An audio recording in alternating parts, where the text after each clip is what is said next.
There's a button. You know.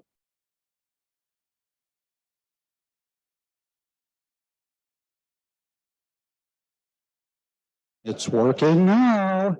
If you would, let's please stand. We'll start with our, we'll wait a moment and get the flag up. I guess we have a flag to our left. It's those that are online that would not have that, or my left, your right. Let's stand and do the Pledge of Allegiance, please.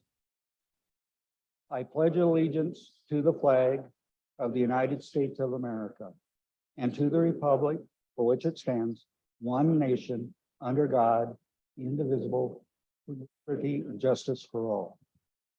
Thank you.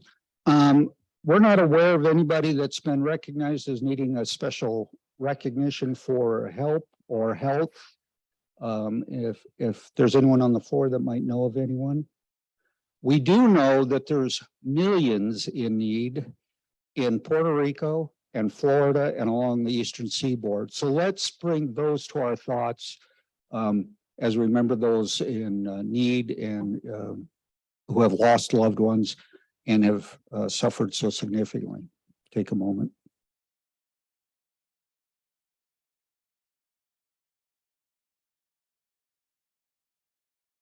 Thank you.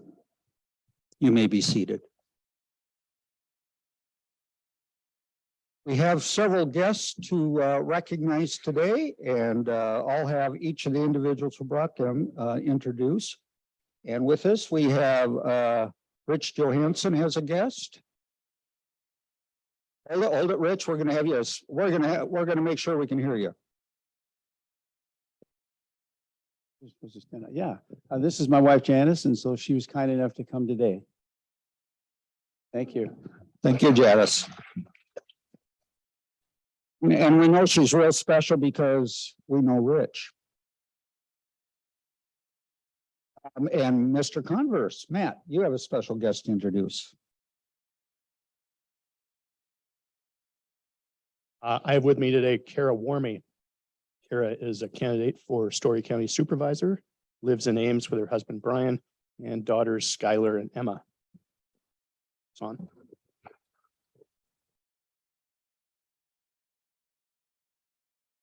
Rod, we have a guest as well.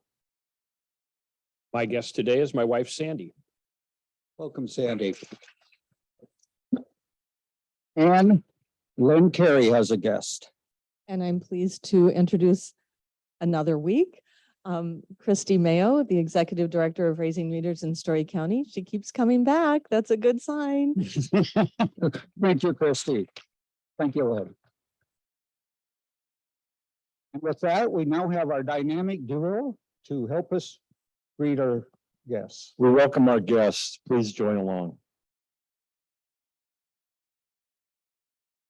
Welcome to you from Ames Rotary, Naveda, London, or Gay Paris, from far off lands or the USA.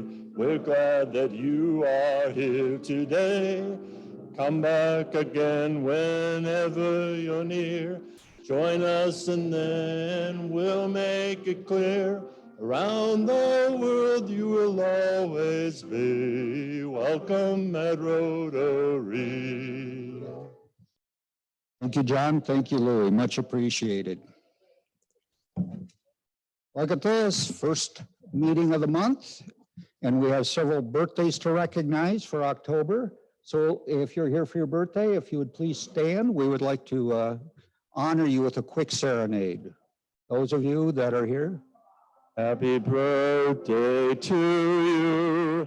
Happy birthday to you. Happy birthday, dear Rotarians. Happy birthday to you. We also have a number that are recognizing anniversaries for October. And again, if you would please stand. Well, and we have both couples here for the bridals. Please stand. Anniversary to you. Happy anniversary to you. Happy anniversary, dear Rotarians. Happy anniversary to you. Thank you. Much appreciate you doing that. How special. So Rod, is this your dinner for the month? Was this your dinner for the month? Yeah, anniversary. We got it done. And last, we have memberships. And if you look at this, two from 42 years ago, that was 1980, to give you a perspective.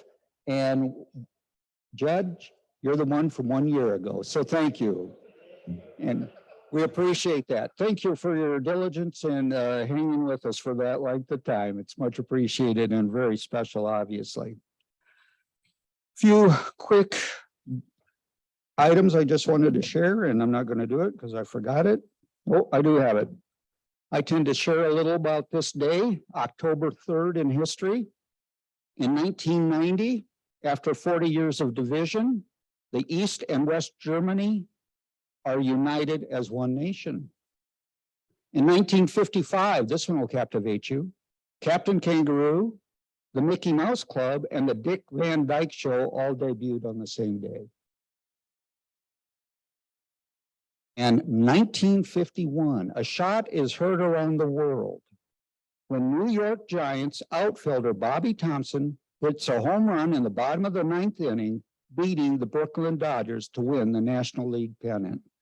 What I find ironic is that today, both of those teams are now in California, the LA Dodgers and the San Francisco Giants. Today is National World Architecture Day. So go and greet your local architect.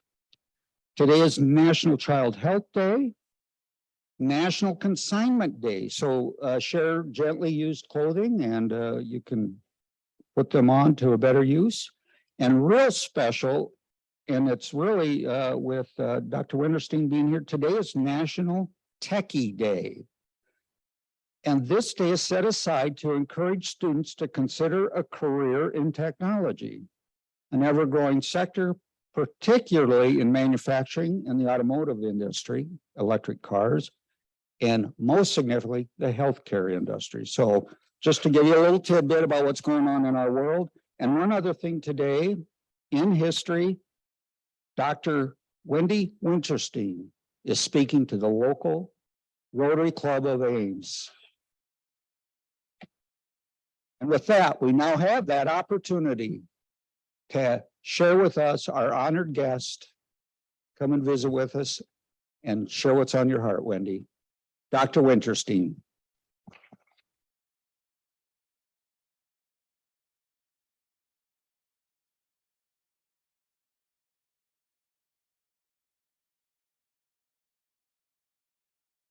National Techie Day.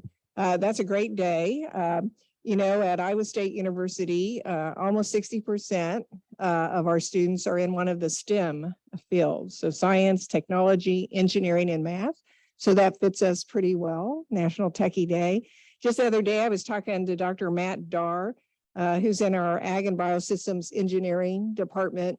And he was telling me, Michigan, the University of Michigan, has autonomous vehicles as their expertise. And evidently over at Purdue, the focus is on autonomous tractor trailers driving down the highway. I'm kind of concerned about that personally.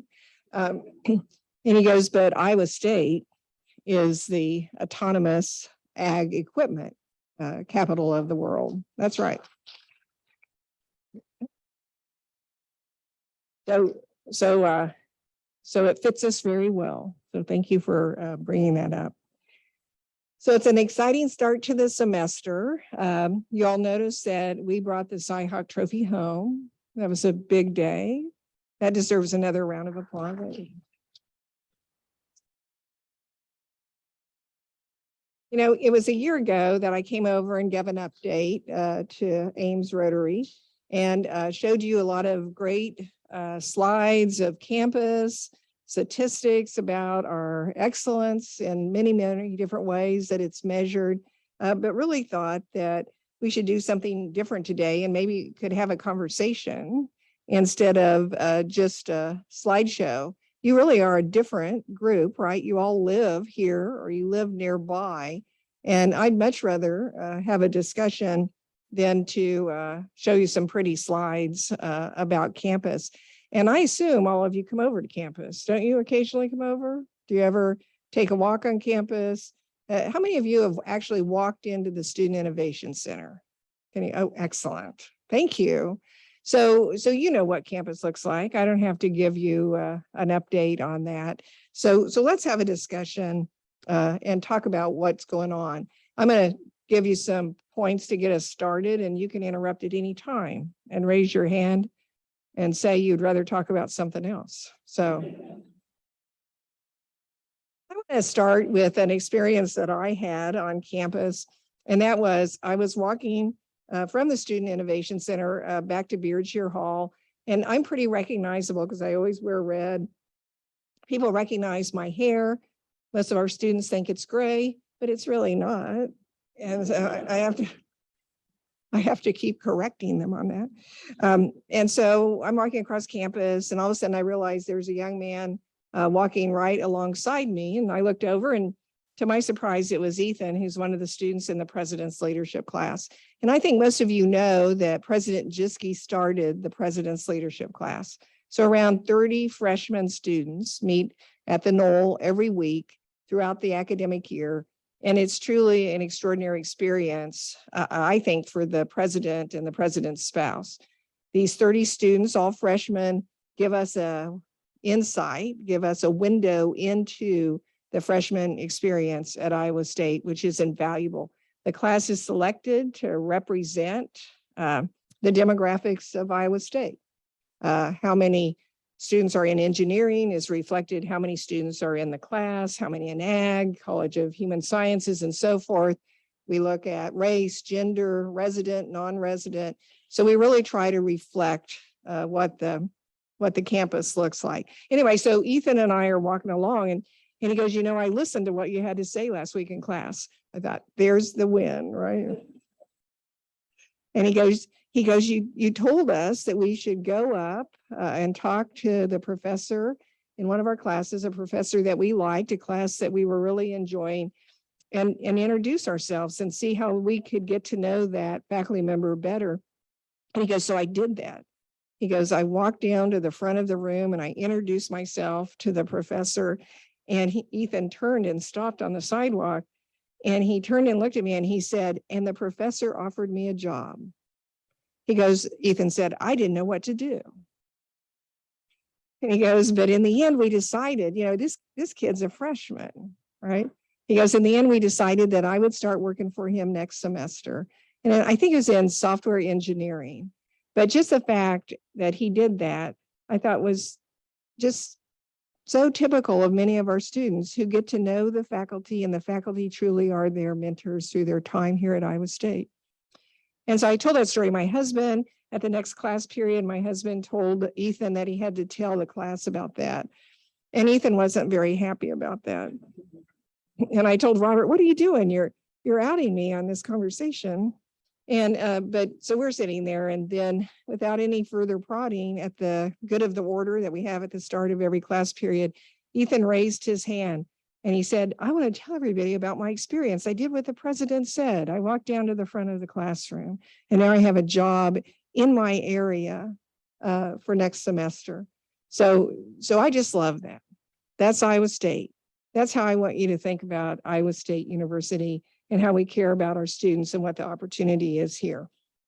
And so to build up on that a little bit more, oftentimes when I'm here with my typical slide set, the pretty pictures, lots of statistics, I'll show you a photo of an extraordinary star at Iowa State doing something amazing, discovering something new, really, really very special. But truly, across the university, our faculty are all stars. Well, not all. That was supposed to be a joke. Anyway, so I want to tell you that we just had our awards ceremony, recognized faculty, and I want to tell you the story about 3 faculty. The first one is Steve Butler. Steve Butler is a Barbara J. Jansen Professor of Mathematics. He was just essentially selected to be a moral professor, which rewards excellence in teaching and extension. And what I like about him is that he did an extensive overhaul of our calculus delivery. Now, as a student from more than 40 years ago, I would have said yippee to that. And that has really changed the experience for our students when they take calculus at Iowa State University. And so he is well recognized and loved by all his students. Interestingly, while he is an extraordinary teacher and maintains a very robust research profile, he also is recognized as the world expert on mathematics of juggling. Did you know mathematics was part of that? So a nominator wrote that Steve's greatest joy in the role is that he helps students fulfill their potential. That's Iowa State. That's how I want you to think about Iowa State University. Amanda Fels Williams, who's a professor in the Tyrone D. Arts Chair for Teaching Excellence and Veterinary Pathology, was recognized for the work that she does with veterinary students from the first day they arrive in that college. And she introduces all of our veterinary students to the foundations of pathology and coaches fourth-year students in necropsy rotations. Does everybody know what that is? Necropsy? Yeah. And so they put everything they've learned into practice. What Amanda said when she accepted her award was, teaching is like gardening. You may not see the impact of your work for weeks or months, or even years, but when you do it, it makes the role of an educator very fulfilling. Amanda Fels Williams. But the last story I wanted to tell you before we talk about what you want to talk about, or I can talk for a long time if you don't want to talk about anything, is an individual named Michael Wigton. Michael Wigton is an associate teaching professor in the Greenlee School of Journalism and Communication. He's a graduate of that Greenlee School himself, and he teaches and advises 65 undergraduate students, each year in addition to his teaching responsibility in advertising and public relations courses. So the nomination for Mr. Wigton to receive his award as Excellence in Advising was the letter that a parent of one of his students wrote. And the parent explained that Professor Wigton called their home to get in touch with their son after getting no response from the son through email for 3 weeks. The parents immediately reached out to their son and discovered he was going through a mental health crisis and needed immediate help. And Professor Wigton's care didn't end there. He went on to advocate for their son with his other professors so that he could finish the semester and pass his classes. But the parents wrote this: "It's truly a miracle that Professor Wigton came into his life. We have no doubt in our mind that he saved our son's life." So 3 individuals recognized at our awards ceremony. This is Iowa State University. This is how I want you to think about Iowa State University. We are a student-centric leading research university. So I'm going to open it up, but I can go on to other topics. But do you all have any questions? I would much rather have a discussion today than to talk at you more, but I will talk at you more. Just giving you a chance. Okay, there is a brave soul. Yes.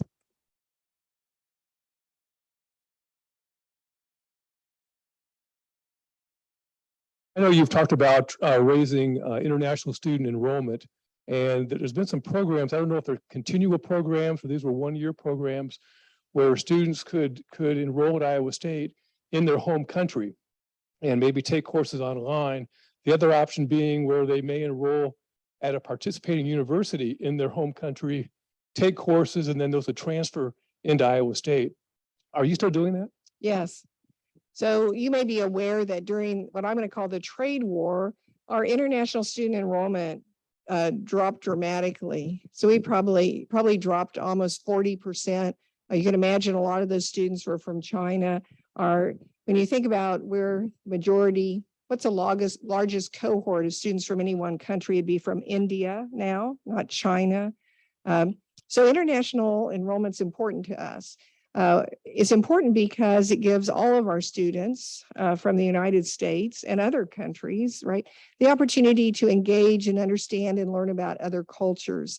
And so it's part of our history. When we look out and talk to our alums from other countries, how they feel about Iowa State and the difference it made for them is truly extraordinary. So we don't want to lose that as part of Iowa State's culture. So we are doing some pretty extraordinary things as you described. In addition, we've had competitions in international high schools around the world where students compete for a prize, and what they do to compete for that prize is develop what they would use as a marketing campaign for their fellow students in their high school to say, you should come to Iowa State University. So we are doing a lot. We have actually recruiters on the ground at different career fairs in different countries. So we are very intentional that we want to maintain our reputation as having a strong cohort of international students at Iowa State. And when you think about student enrollment at Iowa State, just to go on that for a minute, while our overall student enrollment dropped this past fall again, our freshman class went up again. And so this fall and last fall together, our freshman classes have gone up a combined total of 13%. 13%. You won't see that at the other universities in Iowa. And we're really proud of that. And those of you in business would understand that represents new customers coming to the university. So we feel like we're at a place where we're starting to stabilize, be at the number where you think probably is the right place for Iowa State, 30, 31, 32,000. We think being at 36,000 was really just a bubble. We think it was a bubble of activity and not anything that was reflective of what could be carried on in a sustainable way. So we feel good about where we are in our enrollment. And just one more comment about that.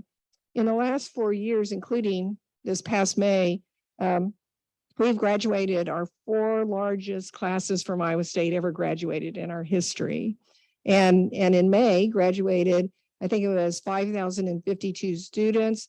A lot of those chose to come to graduation 2 weeks before commencement. We had to add a third ceremony for that Saturday night to be able to get everybody into Hilton. And when I say everybody, I mean all the grandmothers and family members that wanted to be there. We could have done it a different way and tried to do it in 2 ceremonies, but I didn't want to talk to the grandmothers because they wouldn't have all got in. So, yeah, but thanks for that question. I'm sorry. Yes. All right, this is one on state support, or some people now say state assistance. That number has really been dropping over the years. Yeah. And do the Regent schools, I think they've asked for more money again. So what's the status of the support? Yeah, it's a great question. Thank you. And I didn't plant the question. And so this year in our general education fund, we have $174 million of support from the state of Iowa. And that's a lot of money, right? It's the same amount of money we had in 2014. And between 2014 and now, it's gone up, it's gone down, but essentially almost identical amount of money. And that's not how you sustain excellence in teaching, research, and extension at a great land-grant university like Iowa State University. So we've really been pretty disappointed about the reduced level of support from the legislature.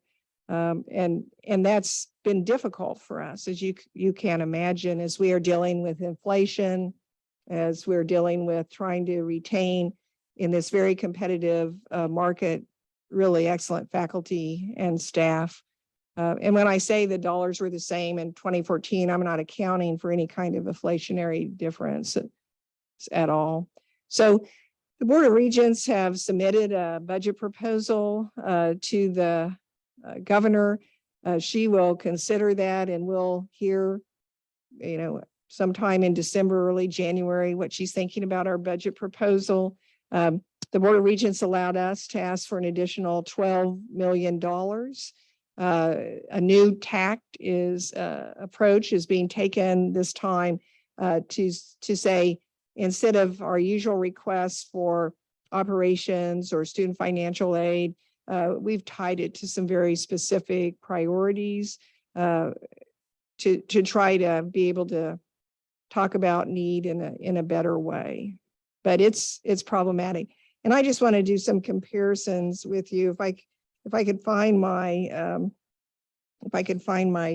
actual numbers here so I don't get it wrong. Here it is. So Iowa State right now has tuition and fees of $10,133. So that's a combination of tuition and fees, and these are for the average student. It varies. We have differential tuition costs across different colleges. But so that's $8,678 of tuition and $1,455 of fees. At the University of Minnesota, it's $15,859 versus our $10,133. When you think about the general fund and the dollars per student received from the state, we get $7,727. Minnesota gets $12,177 per student. So it's a different game when you have that kind of money. But I will tell you this, that Iowa State's never had that kind of money, and we still excel. We still do extraordinary things. A lot of that's because of the support we receive from donors, our friends, the partnership we have with business and industry, what we do out at the research park. All those things make a difference. Last year, external funding was something like $605 million. A lot more than the $174 million that comes in the general fund. $605 million externally, and that generates activity in this great community and Story County and in the surrounding areas. So we are a great return on investment. Your questions, other things you'd like to talk about? Thanks, Ken.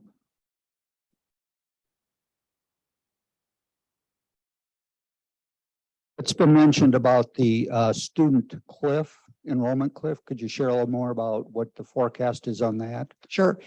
You know, when I first became president back in the November of 2017, the enrollment cliff was a big conversation nationally.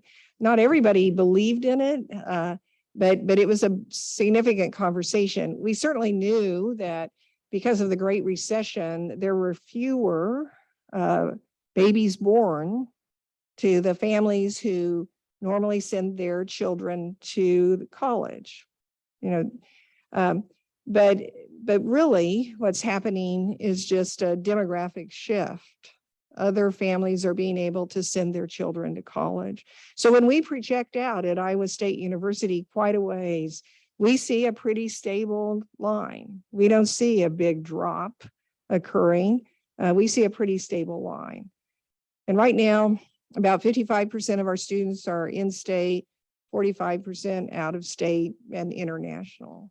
But it looks pretty stable from our perspective. So I think the enrollment cliff, you know, was an interesting thing and maybe true in some cases or some states, maybe especially true in private colleges.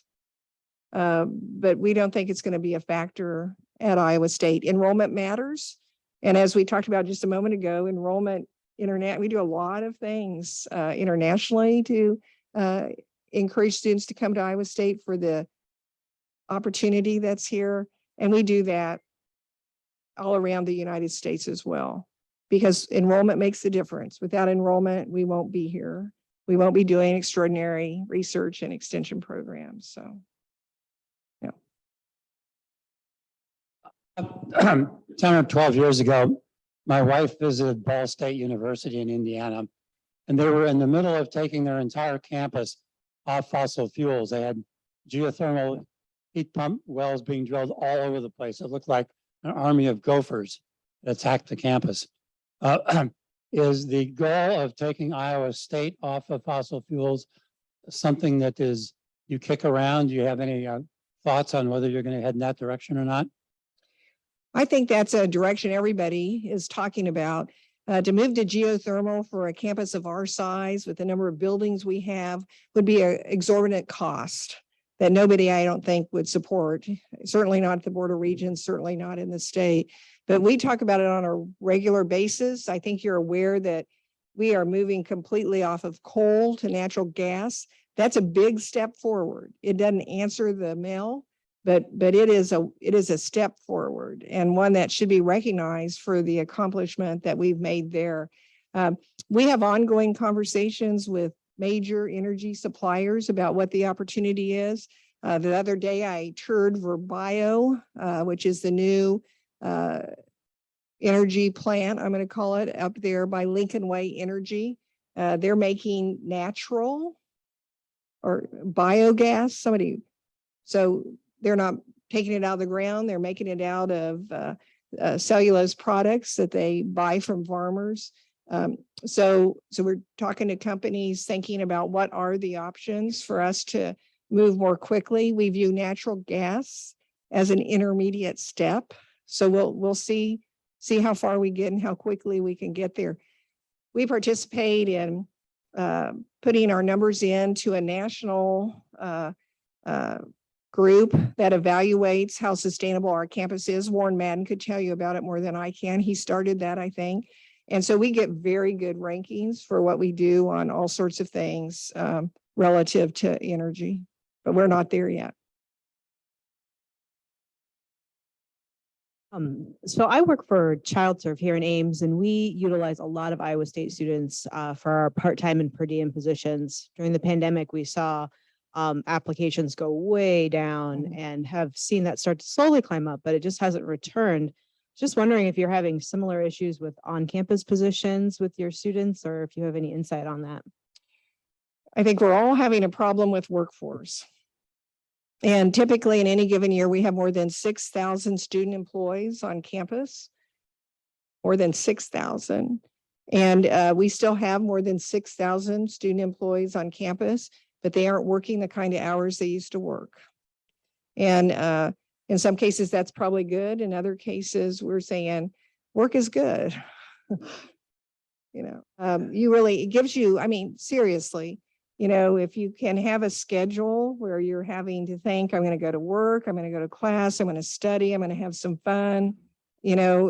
Time management is part of what you need to learn when you're at the university as you prepare for your career. And these experiences, whether it's with your group, any of our companies around Ames or on campus, it's really an opportunity to learn about communication and collaboration, the talent, the skills that'll help you when you go on to your job. I shared this experience last week at an event. A young man that I know came up from Kansas City to go here, could have gone to Carnegie Mellon, a whole set of very prestigious schools, but he decided to come to Iowa State.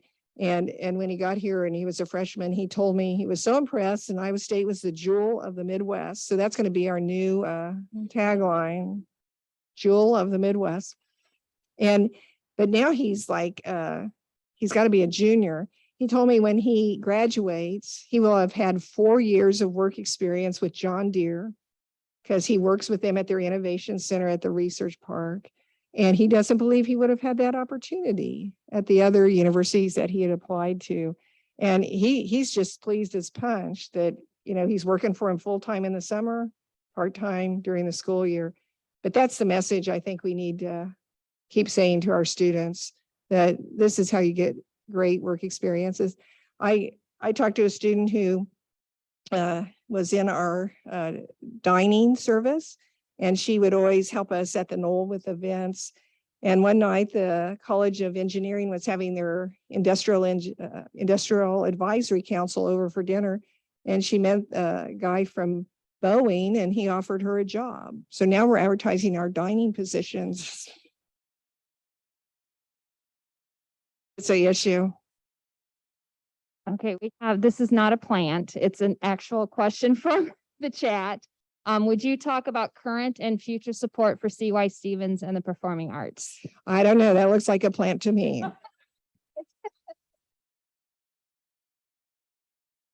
So CY Stevens, the arts, Fisher Theater, the museum in Sheeman, the Brunier Museum, all of these are really important. But as you think about a university like Iowa State that is so lean, we are way beyond efficient in terms of how we manage everything.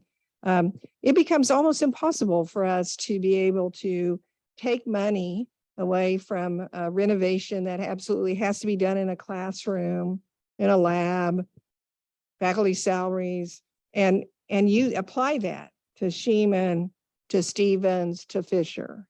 Almost impossible. And the state certainly is not there with dollars for renovations and repairs.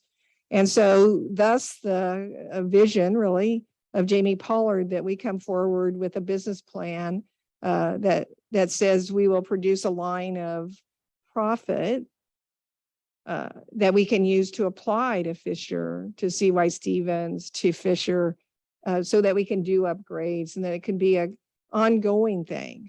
It won't be just a one-time, okay, we fixed this year and now the money's gone. So we're trying to think, how do you create revenue? A revenue stream is what I'm looking for. And that's the hope that we see in Sci-Town. Could that be possible? Could we have a business venture, so to speak, that does that? What's great about this is that Jamie Pollard, athletic director, 17 years. It's not Jamie Pollard coming forward to say, we're going to take the profit for athletics.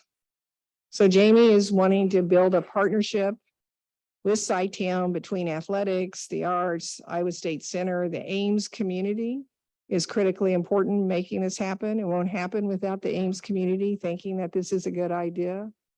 So I don't see another path. Several years ago, Tammy's aware that we tried to sit down and really look at what could be a fundraising plan for CY Stevens, but it's hard to find somebody in our portfolio anyway that saw that as their number one at the money required. People give to CY Stevens. Tammy and her team do an extraordinary job every year of utilizing that. I could name some people's names in this room who have made a difference in CY Stevens. I'm talking about the big money for the big renovations that are needed.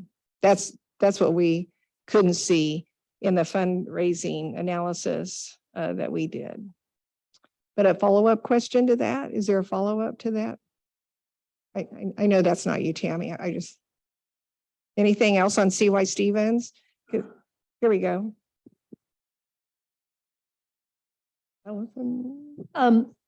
So ISU Bookstore doesn't charge Iowa sales tax because they're on the university, right? The memorial. So how will that be the same model in this Sci-Town district? Great question, Allison. And it's at times like this that I always wish the rest of the team, I thought Jamie would come today. No, just kidding. So we cannot allow anyone to charge us property taxes because we are state. We are a state agency. So we can't be charged property taxes. But that doesn't mean that the partnerships we'll have for businesses that will build there, that they can't be charged taxes, right, on their building. But what we're trying to say is a partnership with the city would say there would be that they would still be paying something, a payment in lieu of taxes, but that would come to the project, not to the city. We'd have some arrangement, there would be time limits on it. It's a complex conversation. It's not completely done. Is Steve Schenker online? Okay, good. But that's all being talked about because there's tremendous interest by the city manager and by the mayor in supporting this project, by the chamber, by all the groups. Thank you. And so how do we get to the right place where there is that trail of revenue, that stream of revenue that can come back to support the arts? Did I answer your question good enough? There'll be more information later. Somebody that can present a more comprehensive thing. Yeah. Question, I'm gonna walk over and put Jeff Johnson on the spot. Oh, great. He Jeff, passed just come on up here. Jeff passed a stat along, and I'm an proud Iowa State graduate. But not the retention rate, but surveying graduates of Iowa State, what is that percentage of graduates that would come back again and do their college experience at Iowa State? We did a survey after the university announced its new strategic plan.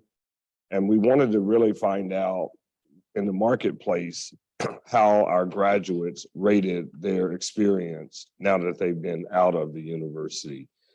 And that survey yielded that 96.3% of our graduates, if they had to make the same decision today that they chose to come to Iowa State then, would come back a second time. So 96.3%.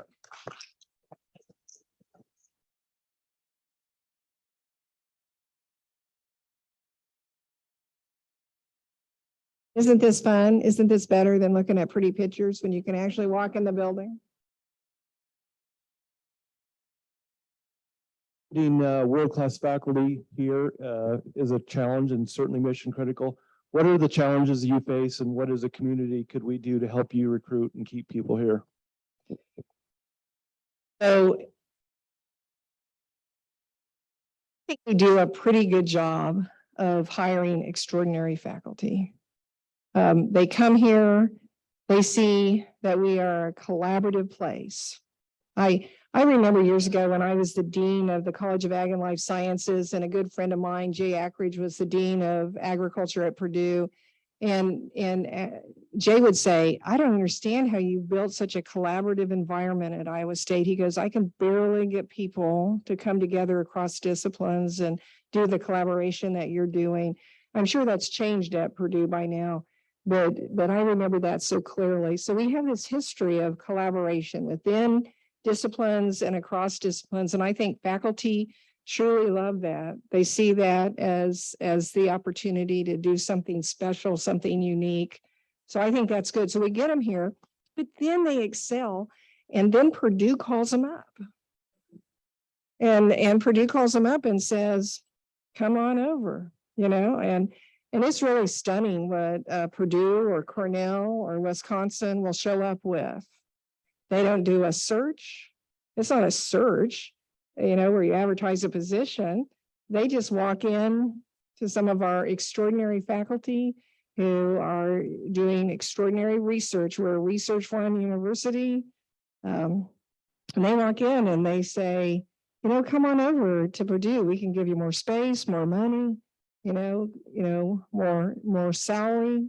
Come to Purdue.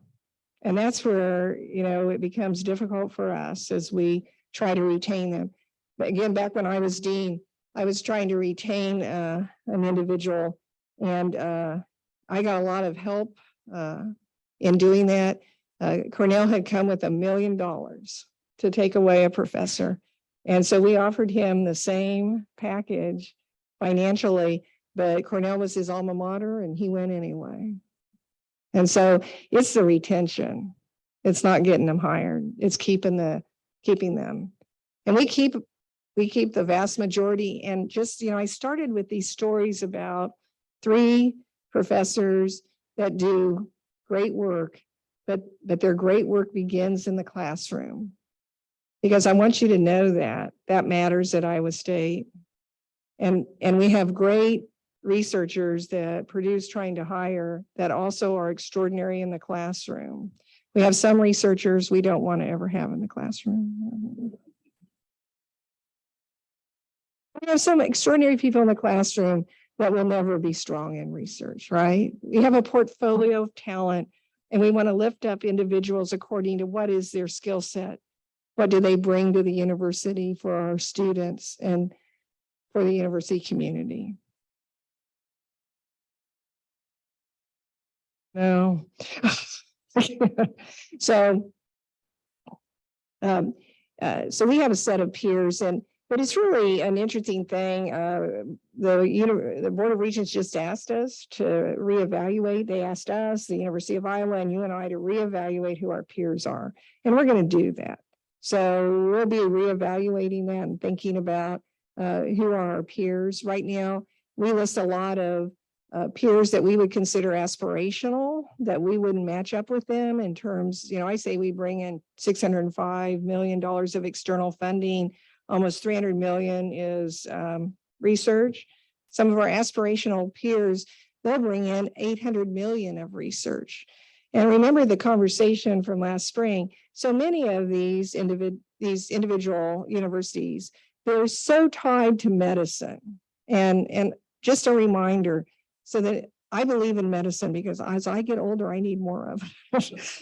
So back in 1996, the National Institutes of Health had $12.6 billion of research funding for all the medical colleges and institutes around the nation. They now have 50 billion. But, NSF, which is where we get a lot of our research dollars, has about 8 billion. It really hasn't changed very much. There hasn't been a big push where that should be a big push for increased federal investment. Poor agriculture. It probably has a research budget of 3 or 4 billion.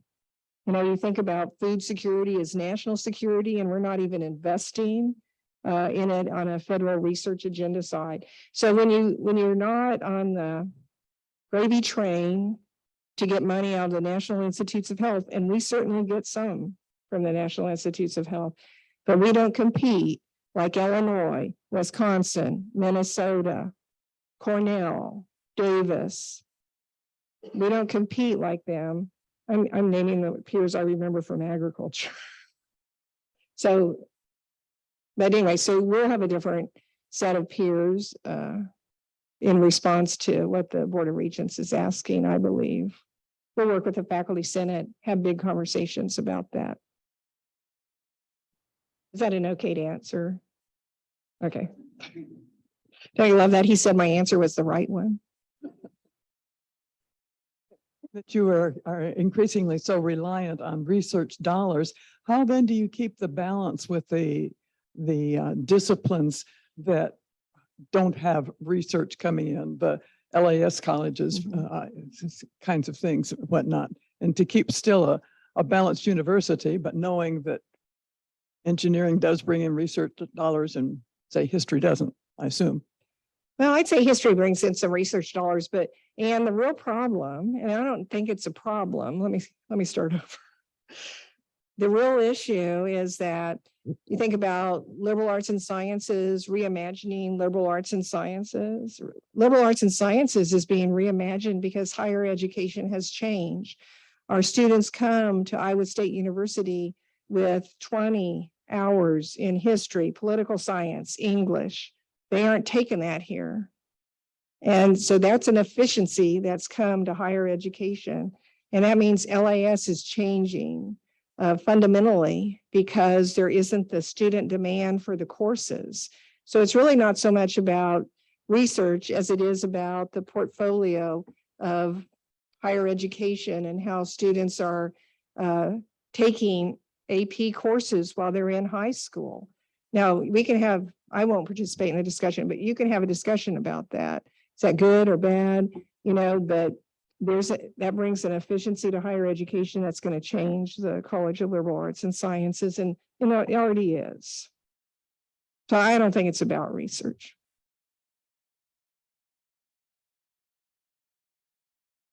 President Wintersteen, 2 weeks ago, we had the Mental Health Expo on campus, and there were 50 displays there from different resources, organizations helping, and then a full room for Lindsay Fenley's presentation that she made. We know that young adults are facing the most challenges in mental health. So I just wondered, for those who weren't there, if you'd comment on some of the innovative things that you're doing to help with mental health among our students. Certainly. And I appreciate that. And so mental health is a priority for all of us, right? Certainly our young adults, it is a level of anxiety and concern that we haven't seen in a long time. That in my story about Professor Wigton, right? for a moment, I'm just going to tell you that we asked our professors to be in a classroom like this and to look around the room. And they need to look around the room and think about the percentages. How many people in the room are suffering from a mental illness? How many individuals in that room have an issue relative to drugs and alcohol? And unfortunately, in the environment that we're in, how many individuals in the room may have been sexually assaulted? And so professors have to look around the room and think about the students in their class and think about them as people and the percentages that we know to be true for our campus. And so that's an important first start. That first of all, you look into the room and you don't think about them all like my Ethan, what would his mother say? That walks down to the front of the room and says, I want to be active. I want to be engaged. So mental health is important. We have a strong counseling program at Iowa State University. We used some of our federal dollars to invest in telemental health. So this year we're spending $370,000. So our students have access to telemental health at Iowa State University in addition to what we do through the counseling center. But the truth is that there's not enough counselors. There's not enough counselors at Iowa State. There never will be. There's not enough counselors in Ames or Story County. And how do we build that up? One of our requests to the legislature will be to be able to have the funds to restart our internship program with the Department of Psychology so that the students in the PhD program and master's program can actually do an internship with TILA and Student Health so they can go out into our communities and be approved to be a counselor. So a lot of good work goes on, and it's a big issue for all of us as you think about your own families. I think everybody recognizes we're just in a different time. COVID really highlighted this, but it was with us before COVID. Thanks for the question. Am I out of time? Well, I hope you've enjoyed this as much as I have, because I think it's much more fun to talk about what interests you than to give you the same presentation that I give to any Rotary around Iowa, because you're my Rotary. So I appreciate the opportunity to be here and visit with you today. Great, thank you.